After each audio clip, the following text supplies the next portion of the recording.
Une nouvelle invitation à la promenade à présent, le long d'une rivière, le long de la Grande Maine. Elle se trouve en Vendée, tout près de Montaigu et de sa fameuse digue. Sa faune, sa flore et tout au long de son rivage, quelques trésors à découvrir. Boris Vioche et Daniel Le Floch.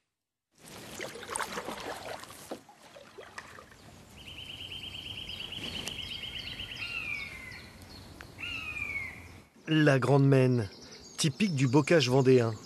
Vous ne l'avez peut-être jamais visitée. Elle est sauvage et préservée. Mathieu Gatinet, animateur nature du lieu, il la connaît dans ses moindres recoins. Sa faune, sa flore, y sont remarquables et diversifiées. Là, par exemple, j'entends un petit oiseau qui est très très courant, qu'on appelle le pouillot véloce, et qu'on reconnaît très facilement avec son chant. On a l'impression qu'il compte ses sous. On l'appelle le compteur d'écus. C'est une colonie de blaireaux qui repeuple ces berges. Ces animaux aux poils doux et utiles à nos rasages au 19e siècle peuvent atteindre 80 cm. Parfois, ils laissent des poils, pas toujours visibles, mais les poils sont assez typiques blanc-noir à l'entrée des terriers comme ça. La Petite Maine se trouve à quelques kilomètres de là.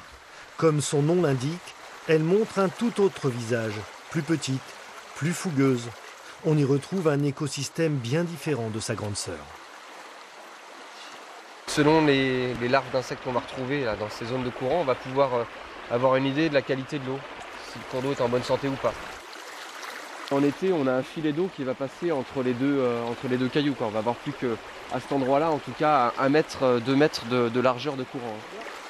La faune, elle s'habitue, elle s'adapte justement à ces variations de niveau intersaison, ce qui fait aussi la diversité justement de la rivière.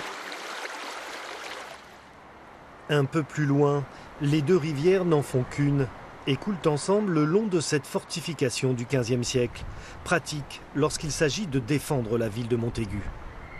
Le château a utilisé évidemment la Maine pour se protéger, cas typique à l'époque du Moyen-Âge, où on utilise justement une barrière naturelle pour renforcer et protéger le lieu où on s'installe.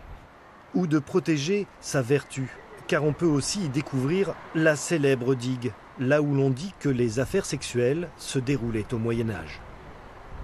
C'est la digue de Montaigu. Exactement, la digue de la Chanson. Et on est même à l'intérieur de la digue. Alors on a les soldats, ils vont aller vers ces canons pour pouvoir tirer vers les assaillants qui sont le long de la rivière, le long de la Maine ou même sur les bateaux dans la rivière. La petite devient grande au fil de l'eau. La Maine se jette dans la Sèvre nantaise, beaucoup plus loin, puis dans la Loire pour finir son parcours dans le vaste océan Atlantique. Mais ça, c'est une autre histoire. La digue de Montaigu, ça fait toujours sourire. Allez, à présent, on s'intéresse à votre édition locale. Caroline Philibert au Mans.